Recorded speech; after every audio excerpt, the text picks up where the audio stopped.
এটা হচ্ছে পুঁই শাক দিয়ে মুসুরির ডাল দিয়ে বোম্বাই মরিচ দিয়ে রান্না করেছি।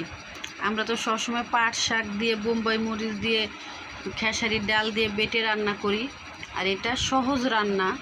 আমি সবসময় আপনাদেরকে সহজ সহজ আইটেমগুলো দেখানোর চেষ্টা করি। মুসুরির ডাল দিয়ে পুঁই শাক দিয়ে সাথে বোম্বাই মরিচ, খুব সুন্দর একটা গ্রান আসছে এবং খেতেও খুব মজা। একদিন ট্রাই করে দেখবেন, আশা করি খাবারটা আপনাদের ভালো লাগবে।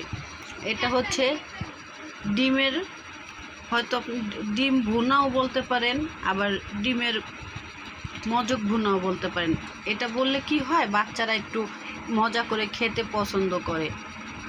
মজক ডিমটাকে ধান কুচি কুচি করে মজকের মতো করে রান্না করেছি। ফ্লেভারটাও খুব সুন্দর আসতেছে, দেখতেও খুব সুন্দর, লোভনীয় লোভনীয় একটা ভাব। এটা খেতে অনেক মজা। অনেক বাচ্চারা আছে ডিম খেতে চায় না, তো এটা যদি এইভাবে রান্না করে দেন, যে মজক ভুনা করেছি, দেখবেন বাচ্চারা অনায়াসে ভাত খেয়ে ফেলবে। এটা যে ডিমের মতো কিন্তু ওরকম একটা ফ্লেভার আসে না, দেখতে অনেকটা মজকের মতো হয়েছে। এই জন্য এটাকে ডিমের মজক ভুনা অনেকে বলে, অনেকে ডিম ভুনা বলে, যে যেই নামে ডাকেন, একদিন রান্না করে খেয়ে দেখবেন।